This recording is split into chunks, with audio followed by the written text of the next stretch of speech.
में नवद्या। हे त्रिभुवन सुंदर करुण विलाप करीन दादा भीष्म कहवा लाग्या, हे त्रिभुवन सुंदर हे नारायण। आप समान प्रभु सुंदर कोण छे? आप मारा हृदय में वसो हे नारायण। मारी अंतिम घड़ी आप पधार्या छो अने अंतिम समये ज्यारे प्रभुनु दर्शन थाय त्यारे जीवन सार्थक बने। केवुं जीवाय एनी खबर क्यारे पड़े? मरण समय। तमारुं मरण सुधरे एटले तमारुं जीवन सुंदर छे। एने सुधारवा माटे अत्यारथी प्रयत्न आपणे करवा पड़े। दादा भीष्म सुंदर मजानी स्तुति करे छे कि त्रिभुवन कमलम तमालवर्णं रविकर गौरम राम्बरं दधाने कपूरलक ककुलावृताननाब्जां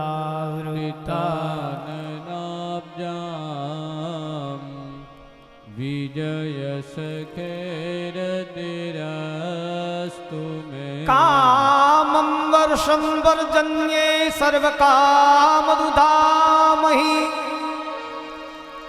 सिचीनु सम्रजान गाव प्रसोद्याति मुदा नादद्युं व्याधाय कलेशाद्रेव भूतान हे तवे। हे नारायण आपनु हृदय में कायम स्मरण रहे। आपनी मूर्ति सुंदर है। हे त्रिभुवन प्रति, हे त्रिभुवन गुरु, हे नारायण। भगवान ना नाम नो उच्चार करता करता भीष्मय अंतिम समये पोतानी आंख कायम ने माटे बंद करी अने आकाशनी अंदरथी पुष्पनी वृष्टि थई।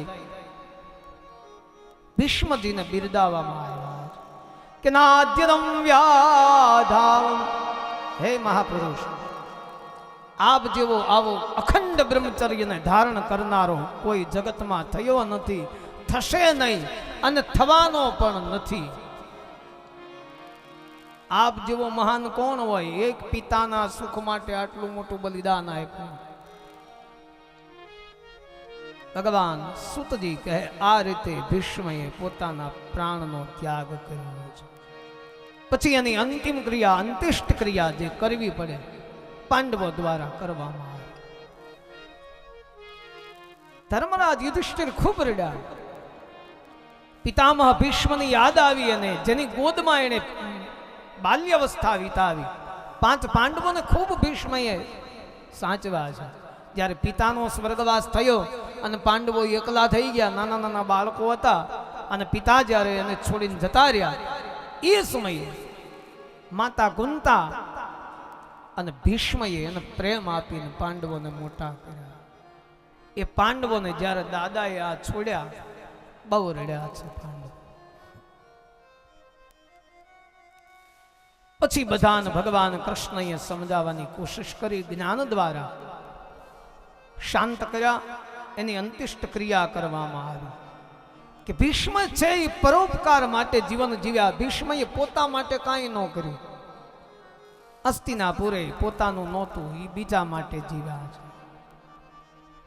बीजा माटे जीवे एने ज महापुरुष कहेवामां आवे, एने ज त्यागी पुरुष कहेवामां आवे, एने ज समर्पण कहेवामां आवे कि जे बीजा माटे जीवे छे। पोता माटे तो बधा करता ज होय जगत में, पण बीजा माटे कांईक करे। देहिक देहिक भवतिक तापा। भगवान धर्मराजा शासन संभाળી લીધું। दादा भीष्मए विदाय लई लीधी। आ बाजू समय व्यतीत थयो एटले फरीवार भगवान कृष्णए कह्युं के हवे मने विदाय आपो, मारे द्वारका जावुं जोईए, घणो समय वीती गयो। એટલે ભગવાન કૃષ્ણને ફરી વખત વળાવવા માટે પાંડવો આવ્યા છે અને સૂતજી કહેવા લાગ્યા ભગવાને વિદાય લીધી છે। અને દ્વારકાની અંદર ભગવાન કૃષ્ણનું આગમન થયું। દ્વારકાવાસીઓ નરનારીઓ નાચવા લાગ્યા। અર્જુનજી ભગવાનને મૂકવા માટે આવ્યા છે। દ્વારકાવાસીઓ ખૂબ રાજી થયા। કે ઘણા સમયે પ્રભુ આપણી દ્વારકામાં પધાર્યા. સર્વેત્ર સુખિના, બધા જ રાજી થયા. અને સુહદા ચ વિશોત્યમ સુમુખા ત્રિકાત્યા, નટ નર્તકો નાચવા લાગ્યા, ગંધર્વો ગાન કરવા લાગ્યા. સુંદર મજાનું દિવ્ય વાતાવરણ છે. અને ત્યાર પછી ભગવાન સૂતજી કહેવા લાગ્યા કે આ બાજુ ધર્મરાજાના રાજ્યમાં સુખ અને સમૃદ્ધિથી પાંડવોના વંશમાં ઉત્તરાના ઉદરના જેની રક્ષા ભગવાન કૃષ્ણએ કરી હતી, અશ્વસ્થામાએ જ્યારે અગ્નિસ્ત્ર માર્યું એના દ્વારા ધર્મરાજાને ત્યાં પૌત્રનો જન્મ થયો. અને ઉત્તરાજીએ જ્યારે પુત્રને જન્મ આપ્યો ત્યારે તમામ બ્રાહ્મણો એકત્ર થયા છે. બધા જ વધામણીઓ દેવા લાગ્યા અને એનું નામ દેવરાત એવું પાડવામાં આવ્યું. જય જયકાર થવા લાગ્યો. ધર્મરાજ યુધિષ્ઠિર બધા જ બ્રાહ્મણોને બોલાવી અને ખૂબ બધા દાન આપવા લાગ્યા. અને પછી પોતાના પૌત્રની કુંડલી બ્રાહ્મણોને બતાવી અને કહ્યું કે જરાક આ ભાગ્ય જોઈ આપો ને આ બાળકનું ભાગ્ય કેવું છે. બધા જ બ્રાહ્મણોએ પ્રશંસા કરી. ખૂબ તેજસ્વી થશે, માત પિતાને યશ અપાવનારો થશે, પ્રજાનો રક્ષક થશે, સર્વનું હિત કરનારો થશે. આમ બધા જ બ્રાહ્મણોએ કુંડલી જોયા પછી પ્રશંસા કરી. એક બ્રાહ્મણે એમ કહ્યું કે આ તમારો પૌત્ર છે મહારાજ, એનું યુવાનીમાં મૃત્યુ થશે. શબ્દ સાંભળતા સભા આખી અવાક બની ગઈ. ધર્મરાજા વિચાર કરવા લાગ્યા કે હે બ્રાહ્મણ દેવતા, આનું યુવાનીમાં મૃત્યુ થશે. કે હા, તમારા પૌત્રનું યુવાનીમાં મૃત્યુ થશે. ધર્મરાજાએ કહ્યું કઈ રીતે, શા માટે? કે એની કુંડલી એવું બતાવે. તો એના માટે શું કરવું? કે બને એટલા વ્રત ઉપવાસો કરો, થઈ શકે, બાકી મૃત્યુ યુવાનીમાં થશે. બધા જ બ્રાહ્મણોએ સારી સારી વાત કરી. આ એક બ્રાહ્મણે આવું કહ્યું, આવું ભવિષ્ય વાક્યું. પણ હે મહારાજ, યુવાનીમાં મૃત્યુ થશે પણ એને એવી પરમ ગતિ મળશે કે જગતમાં કોઈ જીવને નહીં મળી હોય. આવી પરમ ગતિ એને મળશે એવું પણ આ કુંડલીની અંદર લખાયેલું છે. ત્યારે બીજા બ્રાહ્મણોએ કહ્યું, મહારાજ આ અમે જાણતા તો હતા પણ આપને કહેવા માટે જીભ ઉપડતી નહોતી, આપને કેમ કેવું? આ એક બ્રાહ્મણે વિચાર કર્યો અને એને સાહસ કર્યું, મહારાજ હવે એને તમે શું સજા કરો? ત્યારે ધર્મરાજાએ કહ્યું નહીં, સજા નહીં, એને હું વંદન કરું છું કે જેને સત્ય વાત મને બતાવી. આવી રીતે એને યુવાનીમાં શ્રાપ મળશે મહારાજ. આ બાજુ એને ધર્મરાજાનો આ સભામાં બ્રાહ્મણો જય જયકાર કર્યા. ત્યાર પછી યુધિષ્ઠિર મહારાજે અશ્વમેઘ યજ્ઞ કરવાની તૈયારી કરી. એક ઈચ્છા એના મનમાં હતી, યુધિષ્ઠિરના મનમાં, કે મેં એટલા બધા આ યુદ્ધની અંદર યોદ્ધાઓ માર્યા છે, એમાં મેં ઘણું બધું પાપ કર્યું છે. મારે અશ્વમેઘ યજ્ઞ એક કરવો છે કે જેનાથી હું પાપથી છૂટી શકું. એટલા માટે અશ્વમેઘ યજ્ઞ કરવાનું આયોજન એણે કર્યું છે. ભગવાન સૂતજી કહેવા લાગ્યા, અશ્વમેઘ યજ્ઞનું આયોજન કર્યું. એ સમયે પાંડવો ભગવાનની પાસે ગયા. ભગવાન કૃષ્ણને કહ્યું કે હે નારાયણ, અશ્વમેઘ યજ્ઞ કરવો છે. અશ્વમેઘ યજ્ઞ કોણ કરી શકે? પહેલા તો રાજા જ કરી શકે, રાજા હોય તે.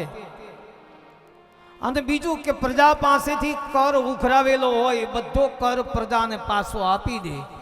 અને પછી જો ધન ભંડારમાં ધન વધે તો એના દ્વારા અશ્વમેઘ યજ્ઞ થઈ શકે. બાકી એમને એમ અશ્વમેઘ યજ્ઞ થાય નહીં. એટલે ભગવાન કૃષ્ણની પાસે પાંડવો ગયા કે મહારાજ, અમારે અશ્વમેઘ યજ્ઞ કરવો છે પાપમાંથી છૂટવા માટે. અને પ્રજાનો કર જો પ્રજાને પાછો અમે આપી દઈએ મહારાજ, તો અમારી પાસે ધન બચતું નથી, તો યજ્ઞ કેમ કરવું? ત્યારે ભગવાન શ્રી કૃષ્ણએ માર્ગ બતાવ્યો કે હે પાંડવો, તમારા ભાઈઓને મોકલો કે પૂર્વ કાળની અંદર મરુત રાજાએ યજ્ઞ કર્યો હતો અને બ્રાહ્મણોને સોનાના દાન આપ્યા હતા.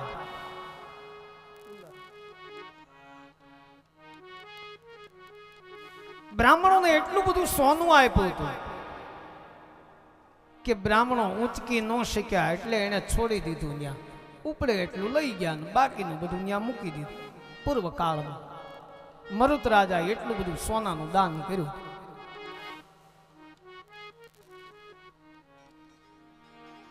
ત્યારે રાજાઓ એટલા ઉદાર હશે ને બ્રાહ્મણો એટલા સંતોષી હશે ને, નકર પડ્યું થોડું રહે, સોનું થોડું પડ્યું રહે, એટલું બધું ઉપડે ને એટલું ફેરા કરી નખાય.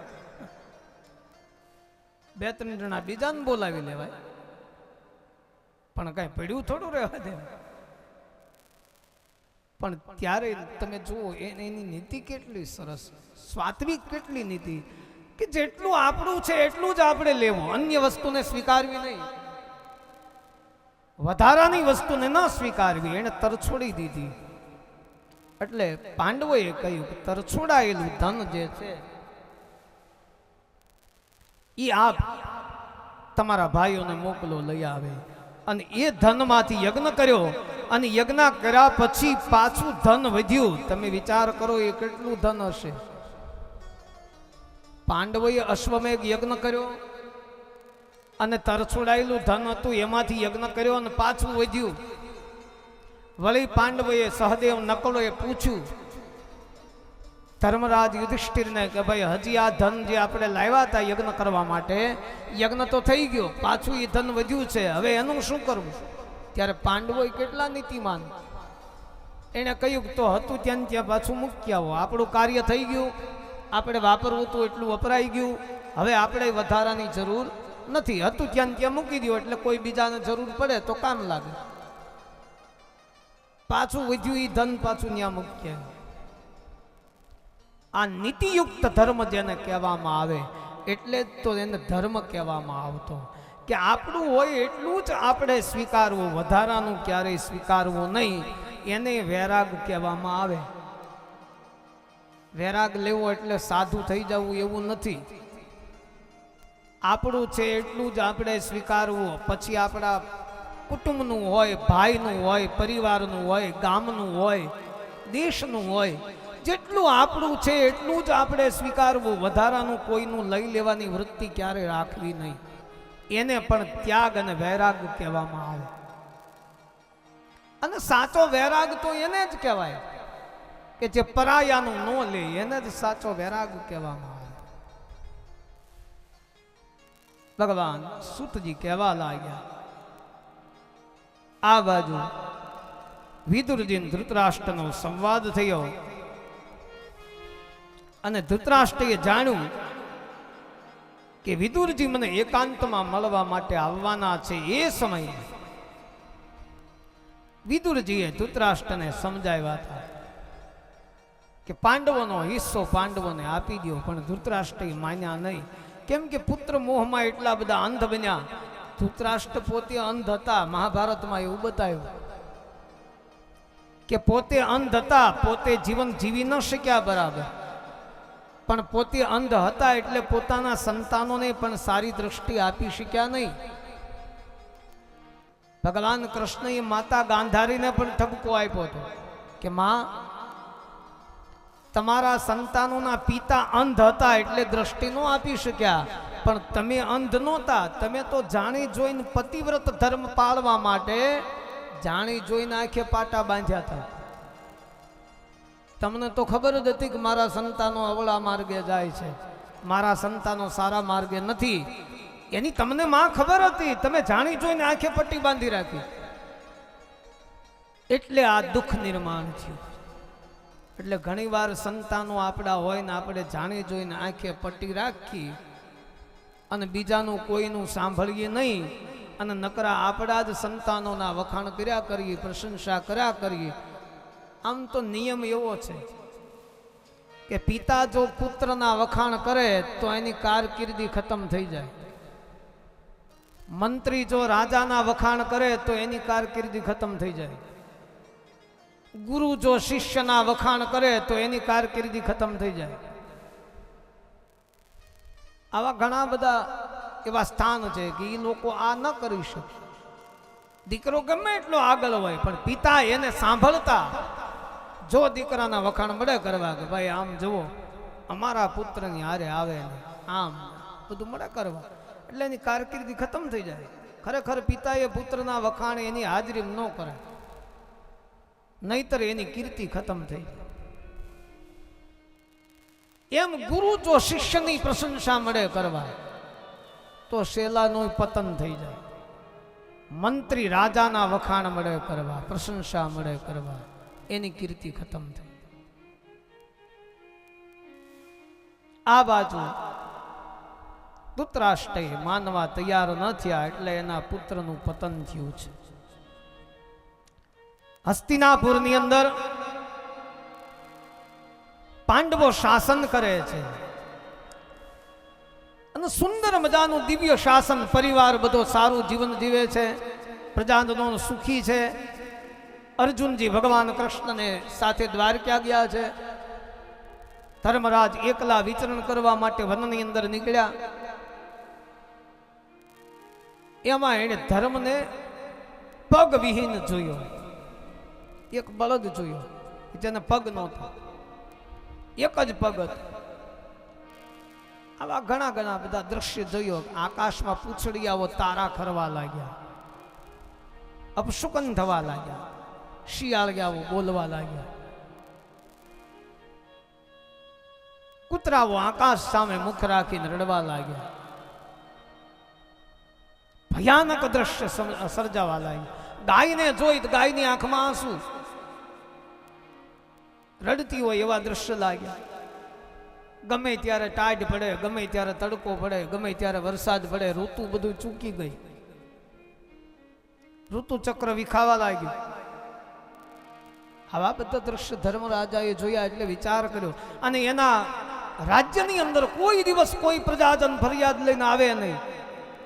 બધા સમજદાર સમજેલો વર્ગ, પણ એ લોકો રોજ ઝઘડા કરવા લાગ્યા, રોજ સમાધાન માટે રાજાની પાસે આવવા લાગ્યા કે મહારાજ ન્યાય કરો, અમારું આ લઈ ગયો છે, અમારું આ લઈ ગયો. પતિ પત્ની વચ્ચે કલેશ થવા લાગ્યા, પિતા પુત્ર વચ્ચે ઘર્ષણ થવા લાગ્યું. ધર્મરાજાએ વિચાર કર્યો કે આવું બધું કેમ ઘટે છે, પણ કળિયુગને આવવાના એંધાણ અગાઉ આ સ્થિતિ નિર્માણ થવા લાગી. કળિયુગ જે આવ્યો નહોતો, ખાલી આવવાની તૈયારી હતી ને ત્યાં આવું બધું ઉપદ્રવ નિર્માણ થયા. ધર્મરાજા ભયભીત બન્યા.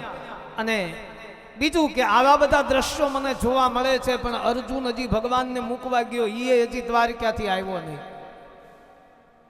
અને આવું બધું મને જોવા મળે એટલે વ્યાકુળ બનેલા ધર્મરાજા. હવે એમાં અર્જુન ઘણા સમય આવ્યા, નિસ્તેજ અર્જુન, હથિયાર વિહીન અર્જુન. એકદમ ધર્મરાજ યુધિષ્ઠિર દોડ્યા કે ભાઈ બધા કુશળ છે ને, દ્વારકાની અંદર બધા જ કુશળ છે ને? અર્જુનજી કાંઈ બોલ્યા નહીં, રડવા લાગ્યા, જોર જોરથી રડવા લાગ્યા. એકદમ ગભરાઈ ગયેલા ધર્મરાજ યુધિષ્ઠિર કહેવા લાગ્યા, હે બાપ અર્જુન, તારા હથિયાર ક્યાં ગયા? તારા ધનુષ બાણ, તારું ગાંડીવ ક્યાં? તારા આભૂષણો, તારા અલંકાર શરીર ઉપર પહેરેલા, આ તું આમ નિસ્તેજ બનીને કેમ આવ્યો? આ બધું શું છે? એકદમ પૂછવા લાગ્યા. ત્યારે અર્જુનજીએ કહ્યું, હે ધર્મરાજ, પહેલા તો મનને મક્કમ કરીને સાંભળો કે આપણો સખા, આપણો સ્નેહી, આપણો ઈશ્વર, આપણો ભગવાન શ્રી કૃષ્ણ આ ધરાને છોડીને જતા રહ્યા છે. ભગવાનનું ગમન સાંભળીને અર્જુન ધર્મરાજ માથા પછાડવા. અને બીજું કે હે મોટા ભાઈ ધર્મરાજ, આપણામાં જે તેજસ્વીતા હતી, આપણામાં જે ખુમારી હતી, આપણામાં જે ઐશ્વર્ય હતું, એ ભગવાનનું જ હતું. ભગવાન જ્યાં સુધી હતા ત્યાં સુધી બધું બરાબર હતું. ભગવાને આ ધરાને છોડી અને પછી હું જ્યારે દ્વારકાથી હસ્તિનાપુર આવતો હતો ને ત્યારે રસ્તામાં લૂંટારા મને લૂંટી ગયા. મારા ગાંડીવના એક ટંકારથી ખાલી દોરી ખેંચીને મૂકું ને બ્રહ્માંડ સુધી કડાકો બોલે, ઈ બાણ મારા હાથમાંથી આ લોકો ઝૂંટવી ગયા. હું એને કાંઈ કરી શક્યો નહીં. મારા આભૂષણો, મારા ઘરેણા આ બધું ઉતરાવી લીધું છે. એટલે હે ધર્મરાજ, આપણી પાસે જે કાંઈ હતું એ ભગવાન કૃષ્ણનું આપેલું હતું ને એના તેજથી જ આ બધું હતું. હવે આપ તેજ વિહીન બની ગયા છે અને ભગવાન સ્વધામ ગયા. સાંભળ્યા પછી ધર્મરાજ ખૂબ રડ્યા અને પછી પાંડવોએ મક્કમ નિર્ણય કર્યો કે હવે આપણે હિમાલયની અંદર જતું રહેવું છે. પાંડવો સ્વર્ગારોહણ કરવા માટે નીકળી ગયા. ભગવાન સૂતજી કહે, પાંડવો સ્વર્ગારોહણ કરવા માટે જતા રહ્યા. આ બાજુ શાસન રાજા પરીક્ષિતને આપવામાં આવ્યું.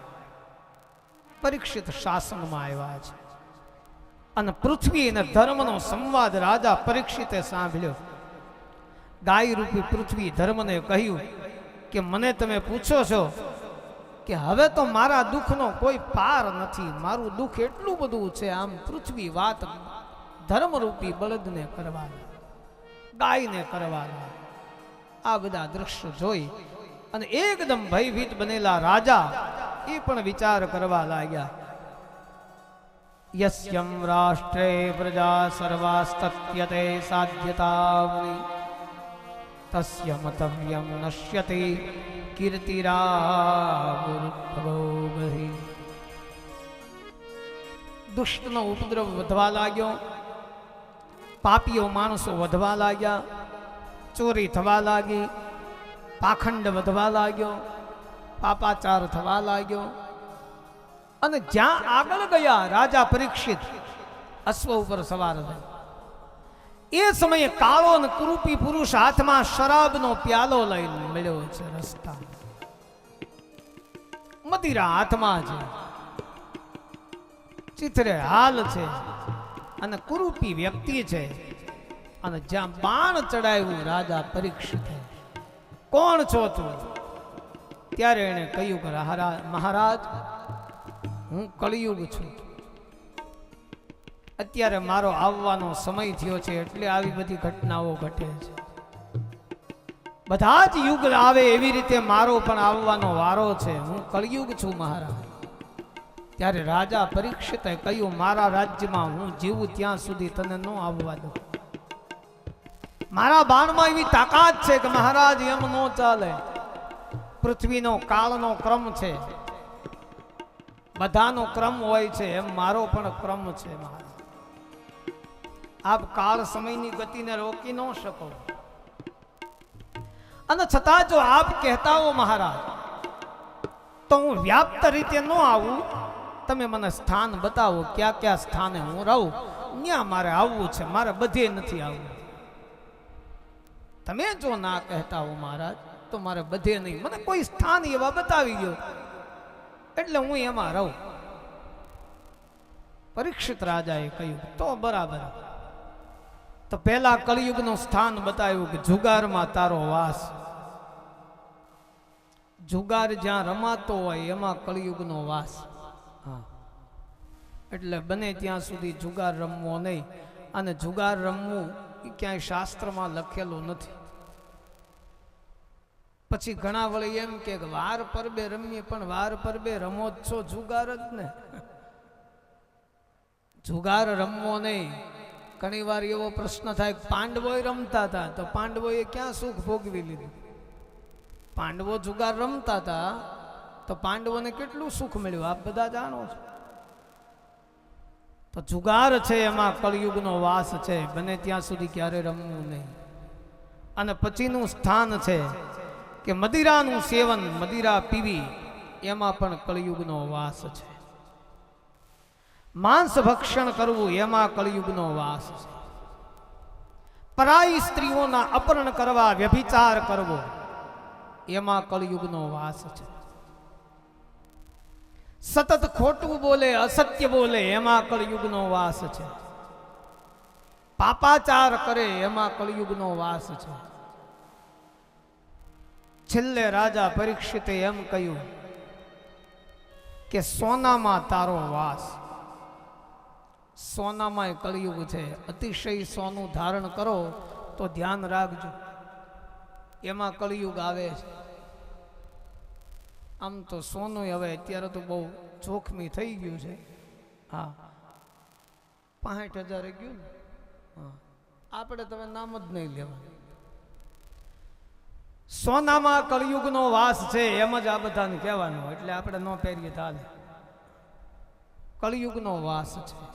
અતિશય સોનું ધારણ કરવું, એમાં રાજાએ જે મુગટ પહેર્યો હતો ને એ સોનાનો હતો, એટલે કળિયુગે એમાં પ્રવેશ કર્યો. સૂક્ષ્મ નાનું રૂપ લઈ અને રાજાના મુગટમાં કળિયુગ બેસી ગયો. રાજાની બુદ્ધિ ફેરવી નાખી. જે રાજા બ્રાહ્મણોની પૂજા કરનારો, જે રાજા એનું કુળ આખું બ્રાહ્મણોનું અનન્ય ભક્ત રાજાનું કુળ, એણે રાજાની બુદ્ધિ ફેરવી નાખી કળિયુગે. એટલે રાજાએ નીકળ્યા ફરતા ફરતા, એમાં શ્રમિક નામના ઋષિ, એનો આશ્રમ રાજાએ જોયો છે. પછી તો એને ઘણો પશ્ચાતાપ થાય છે, પણ પોતે નીકળ્યા અને મુગટની અંદર કળિયુગનો વાસ હતો, એટલે ઋષિ ધ્યાનની અંદર બેઠેલા એને રાજાએ જઈને કહ્યું કે મહારાજ, મારે પાણી પીવું છે, મને તૃષા લાગી, મને જળ આપો. પણ ઋષિ ધ્યાનમાં હતા, એટલે એને કાંઈ ધ્યાન દીધું નહીં, સાંભળ્યા નહીં, ભગવાનની ભક્તિમાં લાગેલા. ત્યારે રાજાને અહંકાર આવ્યો, કેમ કે કળિયુગ તો હતો એનામાં. એટલે એણે એમ કહ્યું કે આ મહાત્મા આમ નહીં માને. ઘોડા ઉપરથી નીચે ઉતર્યા, મરેલો સર્પ એક લઈ તીર ઉપર, ભલકા ઉપર, અને બેઠેલા ઋષિના ગળામાં વીંટાળી દીધો કે ઋષિ બી જાય તો જોવાની મજા આવે, ભાગે. પણ ઋષિને કાંઈ ફેર ન પડ્યો, એ તો એના ધ્યાનમાં. રાજાએ આ બધી ક્રિયા કરી અને પછી પાછો ઘોડા ઉપર સવાર થઈને નીકળી ગયો રાજભવન જવા માટે. પણ આ બાજુ બ્રાહ્મણોના બાળકો રમતા રમતા આશ્રમ નજીક આવ્યા અને એણે આ દ્રશ્ય જોયું. એનો પુત્ર જે 7 વર્ષનો બાળક હતો એને જઈને કહ્યું કે તારા પિતાનું કોઈએ ઘોર અપમાન કર્યું છે, મરેલો સર્પ એના ગળામાં નાખ્યો છે. અને શમીક નામનો પુત્ર 7 વર્ષનો બાળક, એણે હાથમાં જળ લઈ અને શ્રાપ આપ્યો સરોવરમાં ત્યાં કે મારા પિતાનું આવું ઘોર અપમાન કરનાર જે કોઈ હોય એનું આજથી 7મા દિવસે તક્ષક નાગના ડંખથી મૃત્યુ થાય, જે કોઈ હોય તે. આવો શ્રાપ મળી ગયો. રાજા રાજભવનમાં આવ્યા, મુગટ કાઢી નીચે ઉતાર્યો અને રાજાને યાદ આવ્યું કે મેં તો પાપ કર્યું, મહાપાપ, કે મારા પૂર્વજોએ કોઈએ નથી કર્યું, એવો મેં બ્રાહ્મણોનો અપરાધ કર્યો. રાણીઓની આગળ પોતાના પાપનો પસ્તાવો કરવા લાગ્યો કે જલ્દી મને બચાવો, આ મારાથી ભૂલ થઈ છે, મને બચાવો. ત્યાં કોઈ ગુપ્તચરોએ આવીને સમાચાર આપ્યા કે મહારાજ તમે બચી ન શકો. કેમ? કે એના 7 વર્ષના બાળકે તમને શ્રાપ આપ્યો છે અને તમારું તક્ષક નાગના ડંખથી મૃત્યુ થશે. આવો શ્રાપ તમને મળી ગયો છે મહારાજ, હવે ક્યાંય બચવાનો રસ્તો તમારી પાસે નથી. રાણીઓ આક્રંદ કરવા લાગી. રાજા પરીક્ષિતના પસ્તાવાનો કોઈ પાર ન રહ્યો. શૃંગીનો શ્રાપ, શમીક મુનિનું અપમાન, શૃંગી ઋષિએ શ્રાપ આપ્યો. રાજા બ્રાહ્મણોની પાસે આવ્યા, શ્રાપમાંથી મુક્તિ મને અપાવો. એ સમયે બ્રાહ્મણોએ કહ્યું કે હે રાજન, તારું જો ભાગ્ય ખુલેલ હોય તો સુખદેવજી મહારાજનું આગમન ગંગાના કિનારે થાય અને એના ચરણમાં બેહીને શ્રીમદ ભાગવતની કથા તું સાંભળ રાજા, તો 7 દિવસીય કથા તને મોક્ષ આપશે, બાકી તને આમાંથી કોઈ ઉગારી ન શકે. જો સુખદેવજી તને મળે રાજા, મનોમન ભગવાનને પ્રાર્થના કરીને સુખદેવજીનું આગમન થયું અને પવિત્ર ગંગાને કિનારે રાજા પરીક્ષિત યોગીના પગ પકડી અને પ્રશ્ન કરવા લાગ્યા કે અતઃ પૃચ્છામિ સંસિદ્ધ યોગીના પરમો ગુરુ પુરુષસ્નેહમ યત કાર્ય પ્રિયમાણસ્ય સર્વથા પ્રત્યભાષ્યન્તે ધર્મજ્ઞો ભગવાન બાદરાયણી અતઃ પૃચ્છામિ સંસિદ્ધિયોગિનો પરમો ગુરુ. હે યોગી, પરીક્ષિત રાજાએ કહ્યું કે યોગીઓના પરમ ગુરુ ભગવાન સુખદેવજી. એવો પ્રશ્ન એને પૂછ્યો પરીક્ષિત રાજાએ, આપણા બધાનો પ્રશ્ન પૂછી લીધો એમ કયો તો કહેવાય. આપણા બધાના વતી પરીક્ષિત રાજાએ સુખદેવજીને કહ્યું કે પ્રભુ, જ્યારે જીવને મૃત્યુ સમીપ હોય ત્યારે એનું મેન કર્તવ્ય શું છે, મુખ્ય કર્તવ્ય શું, કે જેનો અંતકાળ નજીક હોય એને શું કરવું જોઈએ, કોનું સ્મરણ કરવું જોઈએ, કયો મંત્ર જપવો જોઈએ, કોનું શરણ લેવું જોઈએ, આપ અમને બતાવો કે મૃત્યુ જ્યારે નજીક આવે એનું કર્તવ્ય શું છે. સુંદર મજાનો દિવ્ય પ્રશ્ન પૂછ્યો અને અહીંયા સૂતજી સ્કંદનું પરિવર્તન કરે. પ્રથમ સ્કંદ ભગવાન કૃષ્ણના શરણે સમર્પિત. હરિ ઓમ તત્સત. શ્રી કૃષ્ણાર્પણમસ્તુ. બોલો શ્રી દ્વારિકાધીશ કી, શ્રી ગોવર્ધનનાથ કી. કાયેન વાચા મનસેન્દ્રિયર્વા બુદ્ધ્યાત્મના વા પ્રકૃતિ સ્વભાવા કરોતિ યદ્ સકલં વરસ્મે નારાયણાયેતિ સમર્પયામિ. શ્રી દ્વારિકાધીશ કી જય. દ્વિતીય સ્કંદની અંદર ભગવાન સુતજી દ્વારા કથા કહેવામાં આવે કે વરિયાને શતે પ્રશ્નમ કૃતો લોકહિતમ નૃપઃ આત્મવિત્વાत् સમંતઃ પૂષા શ્રુતવ્યાદિશુયા. હે મહારાજ, કાળ જ્યારે આવે ને કાળ નજીક હોય ત્યારે શું કરવું? સુખદેવજીને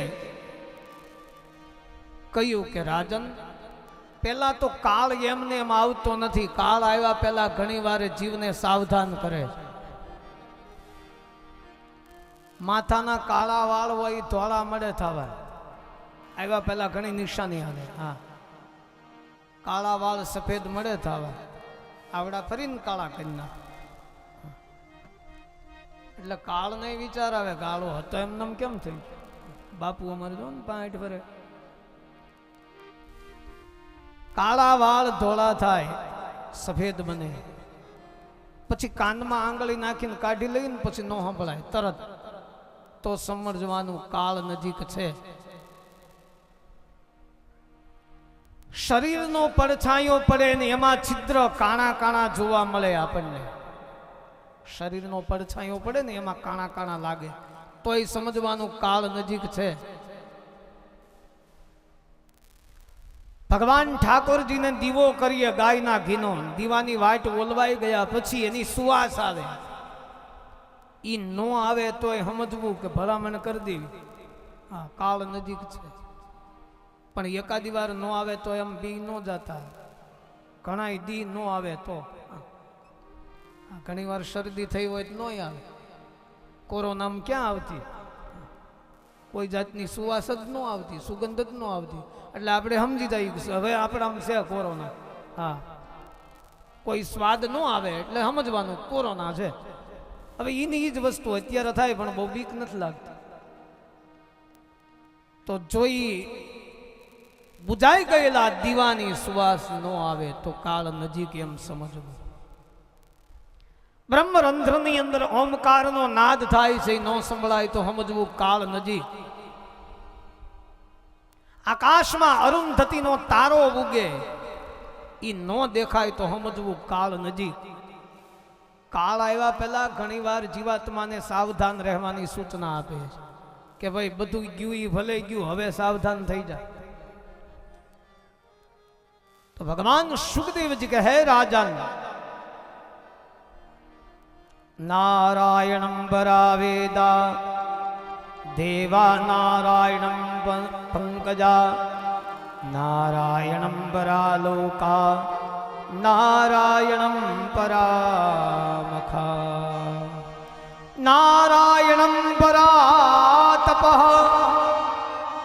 નારાયણમ પરમ જ્ઞાનમ નારાયણમ પરમ ગતિ નારાયણમ પરાવેદા. હે રાજન, આગળ સૂતજીએ કહ્યું કે વેદ ભણવાનો હેતુ નારાયણની પ્રાપ્તિ માટે છે, તપ કરવાનો હેતુ નારાયણની પ્રાપ્તિ માટે છે. એની એ જ વાત સૂતજીએ વાત કરી, એ જ સુખદેવજીએ કરી.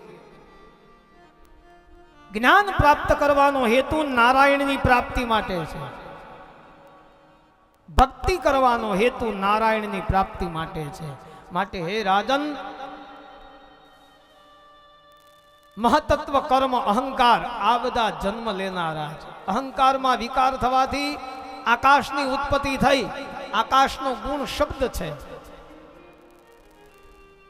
આપણે જેટલું બોલીએ ને એટલું આકાશમાં ચોંટી જાય, એનો ગુણ શબ્દ છે.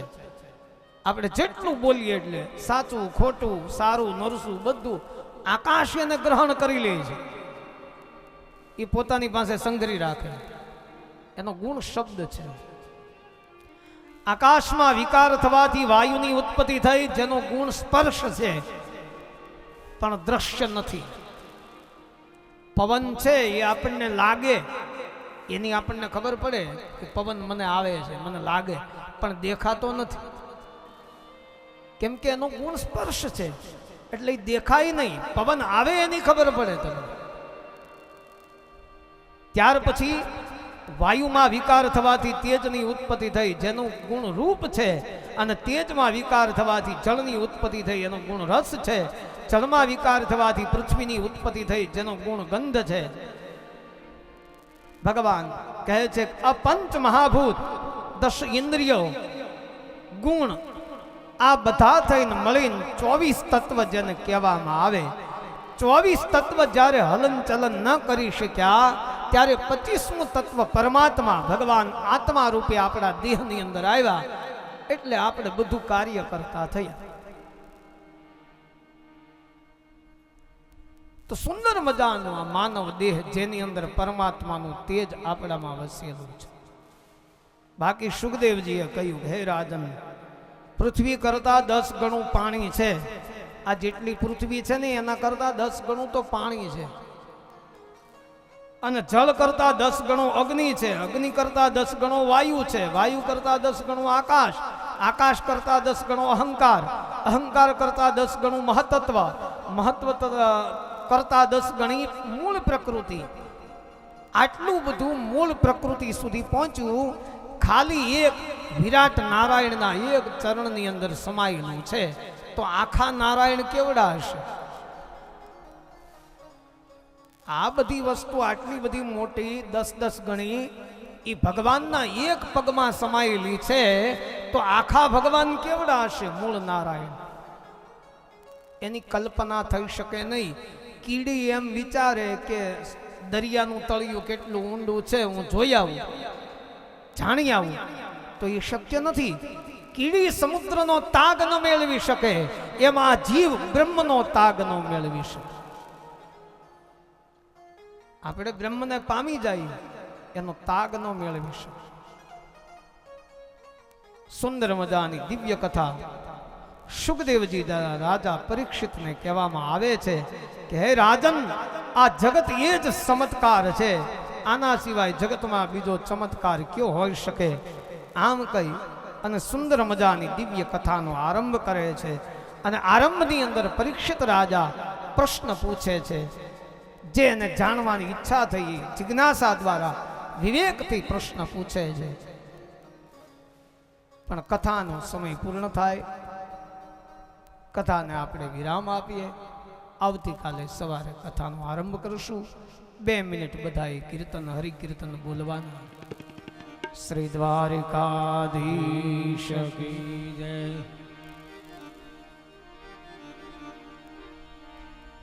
દ્વારકાનો નાથ મારો રાજા રણ છોડ છે, એણે મન માયા લગાડી રે. દ્વારિકાનો નાથ મારો રાજા રણ છોડ છે. દ્વારકાનો નાથ મારો રાજા રણ છોડ છે, એણે મન માયા લગાડી રે.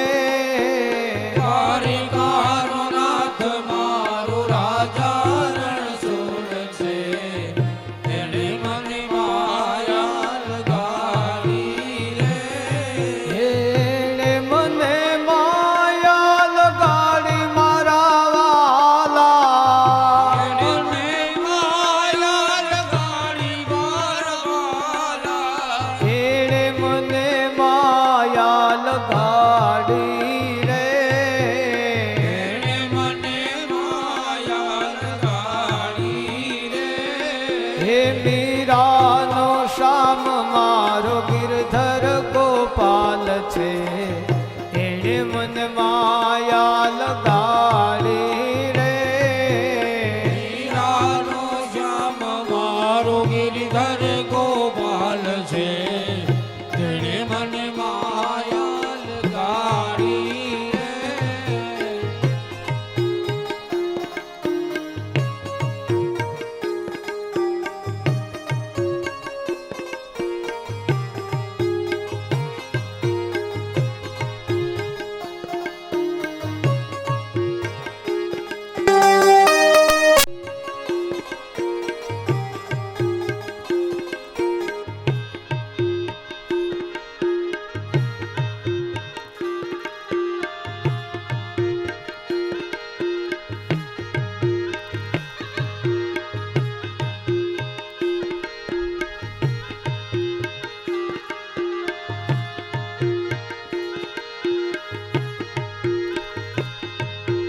હીરાનો માધવ ગિરધર ગોપાલ છે, એણે મને માયા લગાડી રે.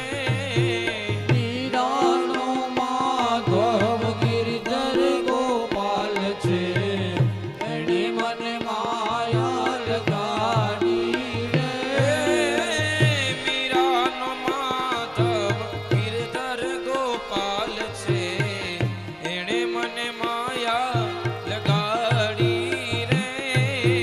હીરાનો માધવ ગિરધર ગોપાલ છે, એણે મને માયા લગાડી મારા વાલા. મને માયા લગાડી મારા વાલા. તમે મને માયા લગાડી મારા વાલા. મને માયા લગાડી મારા વાલા. એણે મને માયા લગાડી રે. એણે મને માયા લગાડી રે. કાને મને માયા લગાડી રે. કાને મને માયા લગાડી રે. સુદામાનો મિત્ર મારો દ્વારિકાનો નાથ છે, એણે મને માયા લગાડી રે. સુદામાનો મિત્ર મારો દ્વારિકાનો નાથ છે, જેણે મને માયા લગાડી રે. દ્વારિકાનો નાથ મારો રાજા રણ છોડ છે, એણે મને માયા લગાડી રે. દ્વારિકાનો નાથ મારો રાજા રણ છોડ છે, તેણે મને માયા લગાડી રે. શ્રી દ્વારકાધીશ કી જય. શ્રી રામચંદ્ર ભગવાન કી જય. શ્રી હનુમાનજી મહારાજ કી જય. ઉમાપતિ મહાદેવ કી જય. સુખદેવજી મહારાજ કી શ્રી જય. ભાગવત ભગવાન ભગવાન કી જય. ઓમ નમઃ પાર્વતી પતયે હર હર મહાદેવ. યજમાનો આરતી ઉતારવા માટે આવો. હરે કૃષ્ણ હરે કૃષ્ણ કૃષ્ણ કૃષ્ણ હરે હરે હરે રામ રામ રામ હરે હરે હરે કૃષ્ણ કૃષ્ણ કૃષ્ણ હરે હરે. શ્રી વૃંદાવન વિહારી લાલ કી જય. સમન્વય અત્યારે અહીંયા શ્રીમદ ભાગવત કથા છે. એક અભરામપરા ચોતરા આશ્રમથી મને કહેવામાં આવ્યું છે કે દાદા એક જાહેર આમંત્રણ તમે આપી દીજો કે ત્યાં રામકથા ચાલુ છે ચોતરા આશ્રમે બપોર પછી 3 થી 6 અને ત્યાં હું જ પાછો જાઉં છું, હું જ વાંચું છું. એટલે રામકથા પણ ત્યાં 3 થી 6 છે. આટલા વર્ષોથી કથા કરું એમાં પહેલો અવસર એવો મળ્યો કે રામ ને શ્યામની કથા હારી આવી. બપોર સુધી શ્યામની ને બપોર કેડે રામની. માલાણી પરિવારે પણ મને અવસર આપ્યો એ બદલ ખૂબ ખૂબ ધન્યવાદ કે બંને કથા આપે મને એક સાથે મળી. સુંદર મજાની કથા ભગવાનની આપણને મળી છે. તો બપોર સુધી શ્રીમદ ભાગવતની કથા માલાણી પરિવારને આંગણે લક્ષ્મણભાઈ એમના પરિવાર, પ્રાગજી બાપાનો પરિવાર એમના આંગણે, અને બપોર પછીની કથા ચોતરા આશ્રમે શ્રી હનુમાનજીના સાનિધ્યમાં રામની કથા છે. તો ભાવિક ભક્તજનો જે કોઈ હોય ને સાંભળવા આવવાની ઈચ્છા હોય બધાને જાહેર આમંત્રણ આપવામાં આશ્રમ તરફથી આવ્યું છે, જેનો બધાએ સ્વીકાર કરવો. બપોર પછી 3 થી 6 એ કથા હોય છે. બોલો શ્રી રામચંદ્ર ભગવાન ભગવાન કી જય.